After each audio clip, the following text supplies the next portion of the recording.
देवा, आयुष्यभर ज्या माणसानं कष्टाची भाकर खाल्ली, कुणाच्या पैशा अडक्याला हात नाही लावला, त्याच माणसावरती चोरीचा आळ आला. काय गुन्हा होता त्याचा? काय गुन्हा होता?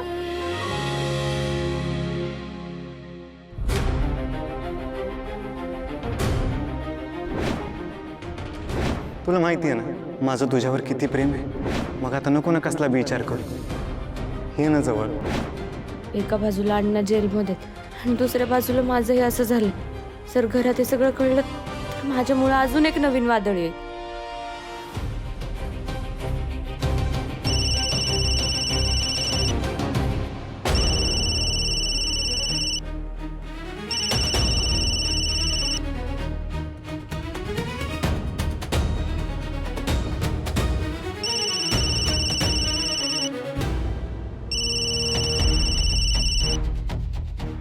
सानू,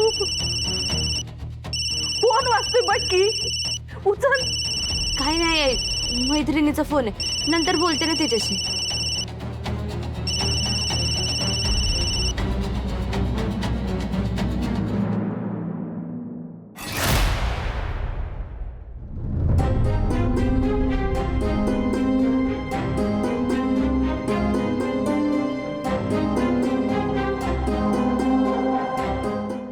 हे जेवलं? जेवलत. हे बघ, आपल्याला एक चांगला वकील मिळालाय आणि कोर्टानं अण्णांना भेटायची परवानगी बी दिली. अण्णा पोट भरून जेवलेत. शुभू, अण्णांचं झालं, आपलं काय नाही? म्हणजे तू ते घर बघायला गेला होतास ना, सापडली का कुठली जागा? हे बघ डॅडी, घराची सोय व्हायला नाही, पण मी बघायला लागलोय, काही ना काहीतरी होईल त्याचं. नाही शुभू, मग काय करायचंय आपण? असंच बाहेर उघड्यावर झोपायचंय का रस्त्यावर झोपायचंय भिकाऱ्यासारखं? तरी नशीब हे होते, ती वैभवी तरी त्यांच्या बरोबर गेली, नाहीतर तिने काय केलं असतं? ती पण अशी उघड्यावर झोपली असती का? शोभा, भास्कर, अगं पोरगा भिंगरी लावल्यागत अख्खं शहरभर फिरतय आणि तुला काय ग झोपायचं पडलंय? काय चुकीचं बोलतोय आई आम्ही? नाही, तूच म्हणलीस ना मगाशी आमचा शुभूवर लई विश्वास आहे, शुभू आमचा मार्ग काढल.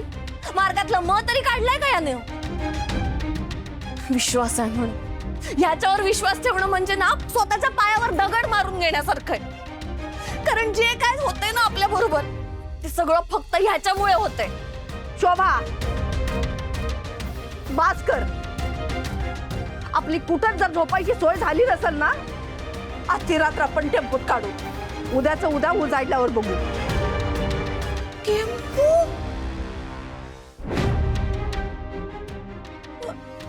म्हणजे टेम्पो मध्ये झोपायचंय आपण? बाई, वा रे वा, वा भावा, एक नंबर. नाही नाद खुळा काम केलंस काय? आईला बहिणींना टेम्पो मध्ये झोपायला लावतोय. काय नशीब दाखवतोय? लय भारी दिवस दाखवले शुभू. शोभा, तुला झोपायचं नाही नव टेम्पोत? नको झोपूस. मग तू जा तुझ्या नवऱ्याकडं, इथं आम्हाला शहाणपणा शिकवू नकोस. हे बाई, आम्ही गेलोच असतो. आई शोभाताई, वाद घालू नका. कळतंय का तिला? परिस्थितीला समजून घे शोभाताई, जरा शांत हो. आई चला पण. तिला कळतंय तुला यायचं डोक्यात. चला. आम्हाला ती काय समजतच नाही भाई.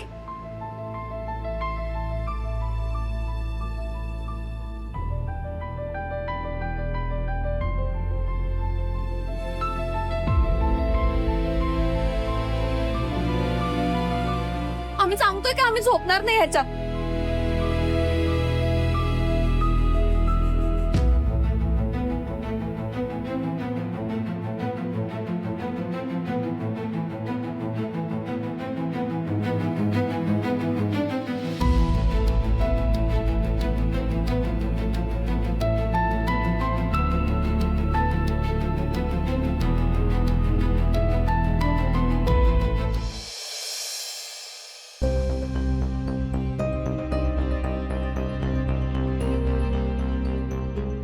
आधी तुझ्या बाबांनी आमच्या निष्पाप नवऱ्याला समजांच्या समोर चोर ठरवलंय आता तिने आमच्या घरातलं सामान रस्त्यावरती फेकून दिलंय.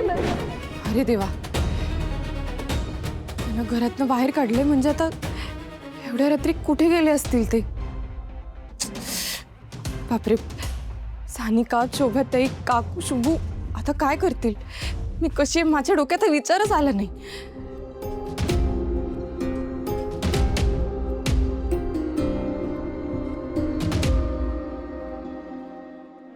दादा, मला आहे का ना अर्जंट खोलीची गरज आहे. तुमच्याकडे काय आहे काय? बर, ठीक आहे. मी तुमच्या फोनची वाट बघतो. मला सांगाल. ठीक आहे.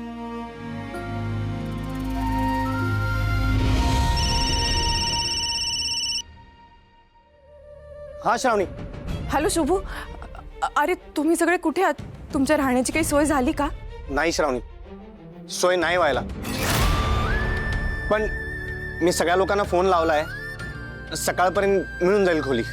बापरे, आता आजची रात्र कुठे काढाल तुम्ही? सानिका, काकू, तू कुठे झोपाल आता? आम्हाला आजची रात्र टेम्पोमध्ये काढायला लागणार. काय पर्याय नाही अगं. शुभू, खरंच सॉरी, माझ्या बाबांमुळे तुमच्यावर आज ही वेळ आली. पण श्रावणी, तुला एक सांगू, तुझी सहानुभूती मला नको आहे. मी तुझ्याशी फक्त या कारणानं बोलतोय की अन्नासनी या सगळ्या प्रकरणामध्ये कोणी आणि कसं अडकवलं यासाठी तू मला मदत करतेस. आपल्याला आता काहीच उरलेलं नाहीये. शुभू, तू स्वतःची आणि घरच्यांची काळजी घे.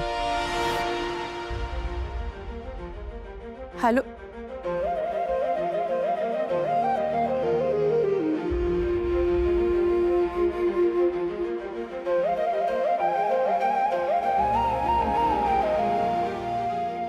दादा, काय रूमची जुळणा झाली?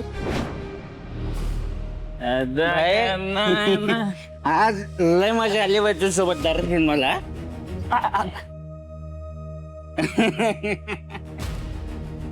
अरे ले ले ले ले ए तिकडं खूप चालला तू?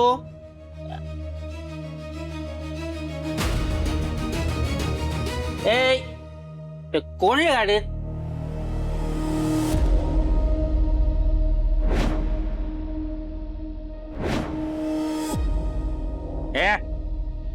एवढा एवढा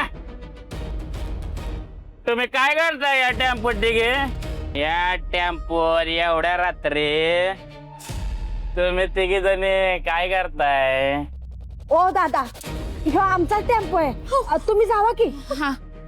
हे बघ, खोट खोट बोलायचं नाही हा. तुमच्या सोबत एक बी गडी माणूस नाही. आणि का म्हणते मला आमचा टेम्पो आहे? ओ दादा, यो खरंच आमचा टेम्पो आहे.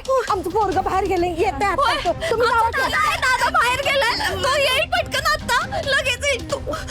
ओ दादा, सांगितलं ना, हे पाऊस जर पुढे टाकलं ना, मी पोलिसांना बोलवी ना. पोलीस?